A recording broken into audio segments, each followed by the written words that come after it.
The Curious Vagabond presents The Happy Prince and Other Tales by Oscar Wilde. The Nightingale and the Rose. She said that she would dance with me if I brought her red roses, cried the young student, but in all my garden there is no red rose. From her nest in the holm oak tree, the nightingale heard him, and she looked out through the leaves and wondered.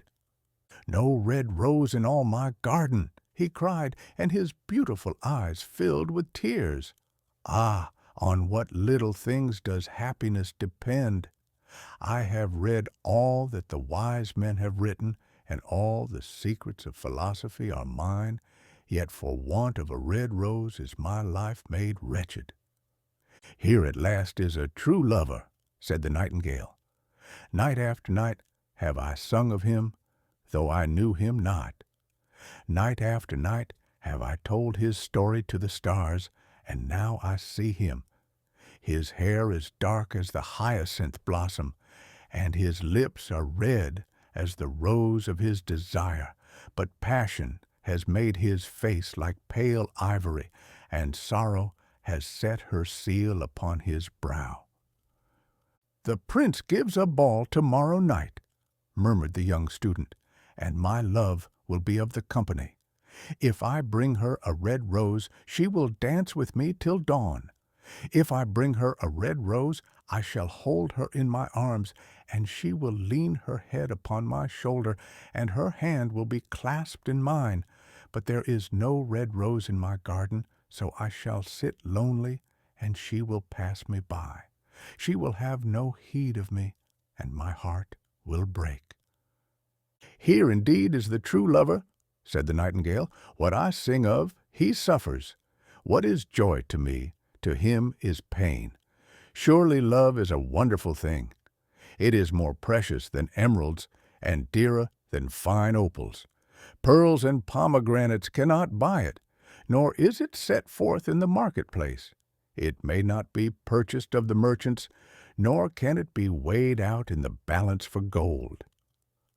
"The musicians will sit in their gallery," said the young student, "and play upon their stringed instruments, and my love will dance to the sound of the harp and the violin. She will dance so lightly that her feet will not touch the floor, and the courtiers in their gay dresses will throng round her. But with me she will not dance, for I have no red rose to give her." And he flung himself down on the grass, and buried his face in his hands, and wept. "Why is he weeping?" asked a little green lizard as he ran past him with his tail in the air. "Why, indeed?" said a butterfly, who was fluttering about after a sunbeam. "Why, indeed?" whispered a daisy to his neighbor in a soft, low voice. "He is weeping for a red rose," said the nightingale. "For a red rose?" they cried. "How very ridiculous!" And the little lizard, who was something of a cynic, laughed outright. But the nightingale understood the secret of the student's sorrow, and she sat silent in the oak tree and thought about the mystery of love.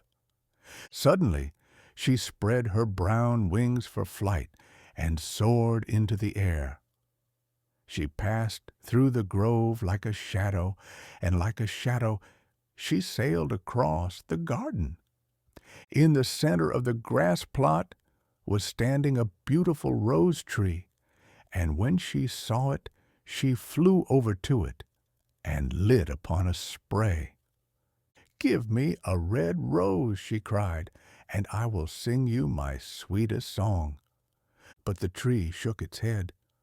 "My roses are white," it answered, "as white as the foam of the sea, and whiter than the snow upon the mountain.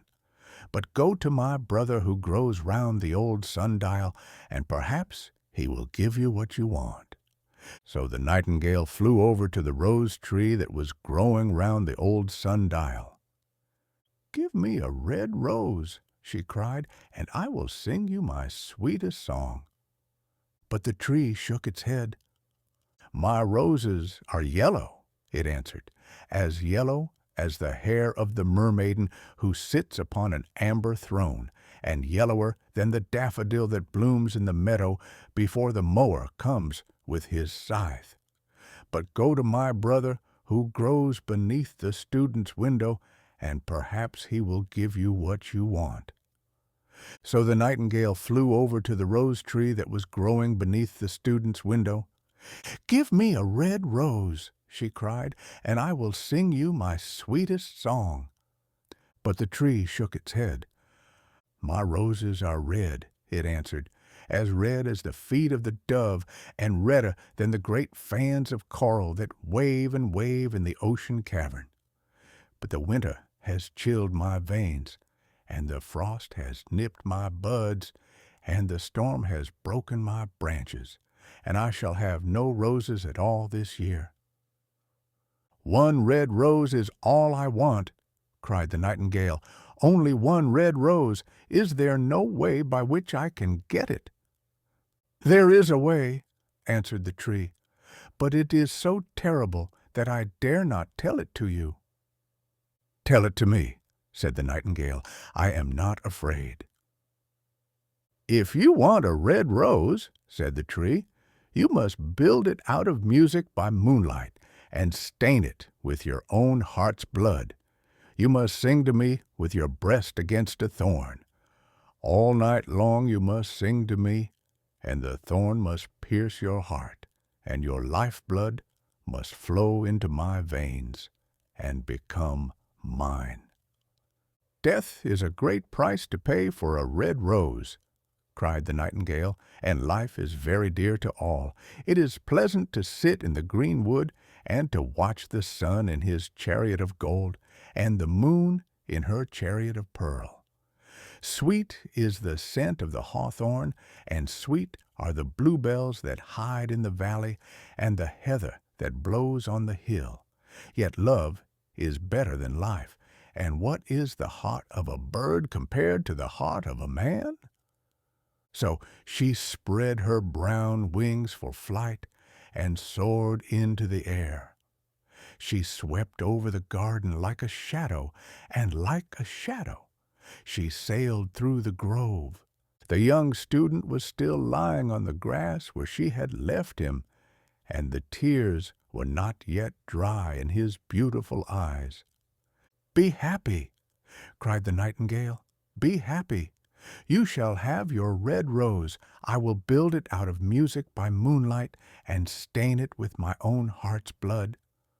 All that I ask of you in return is that you will be a true lover, for love is wiser than philosophy, though she is wise, and mightier than power, though he is mighty. Flame-colored are his wings, and colored like flame is his body. His lips are sweet as honey, and his breath is like frankincense." The student looked up from the grass and listened, but he could not understand what the nightingale was saying to him, for he only knew the things that are written down in books. But the oak tree understood and felt sad, for he was very fond of the little nightingale who had built her nest in his branches. "Sing me one last song," he whispered. "I shall feel very lonely when you are gone." So the nightingale sang to the oak tree, and her voice was like water bubbling from a silver jar. When she had finished her song, the student got up and pulled a notebook and a lead pencil out of his pocket. "She has form," he said to himself, as he walked away through the grove.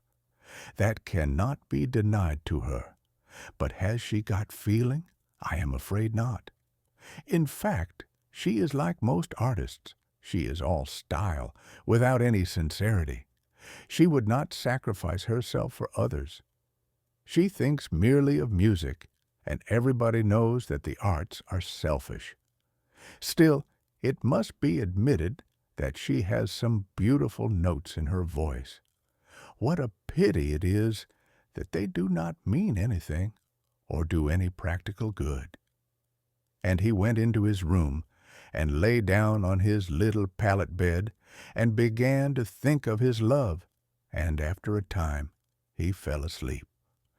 And when the moon shone in the heavens, the nightingale flew to the rose tree and set her breast against the thorn.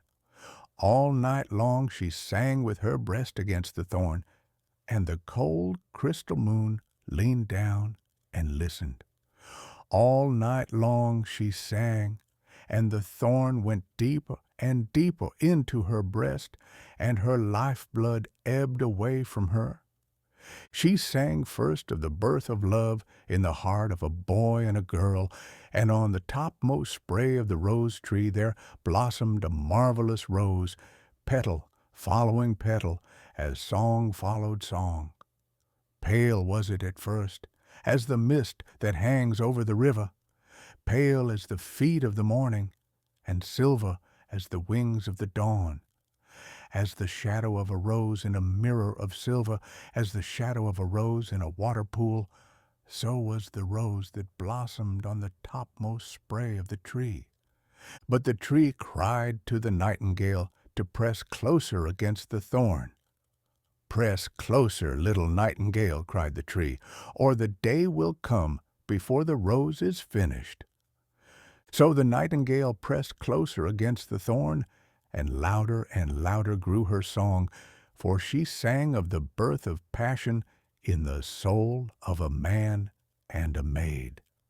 And a delicate flush of pink came into the leaves of the rose like the flush in the face of the bridegroom when he kisses the lips of the bride. But the thorn had not yet reached her heart, so the rose's heart remained white. For only a nightingale's heart's blood can crimson the heart of a rose. And the tree cried to the nightingale to press closer against the thorn. "Press closer, little nightingale," cried the tree, "or the day will come before the rose is finished." So the nightingale pressed closer against the thorn, and the thorn touched her heart, and a fierce pang of pain shot through her. Bitter, bitter was the pain, and wilder grew her song, for she sang of the love that is perfected by death, of the love that dies not in the tomb. And the marvelous rose became crimson, like the rose of the eastern sky.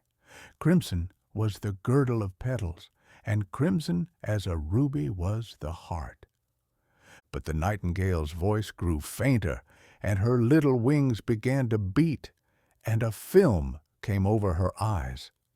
Fainter and fainter grew her song, and she felt something choking her in her throat. Then she gave one last burst of music. The white moon heard it, and she forgot the dawn, and lingered on in the sky. The red rose heard it, and it trembled all over with ecstasy, and opened its petals to the cold morning air. Echo bore it to her purple cavern in the hills, and woke the sleeping shepherds from their dreams. It floated through the reeds of the river, and they carried its message to the sea. "Look, look!" cried the tree. "The rose is finished now." But the nightingale made no answer, for she was lying dead in the long grass, with the thorn in her heart. And at noon the student opened his window and looked out. "Why, what a wonderful piece of luck!" he cried. "Here's a red rose. I have never seen any rose like it in all my life.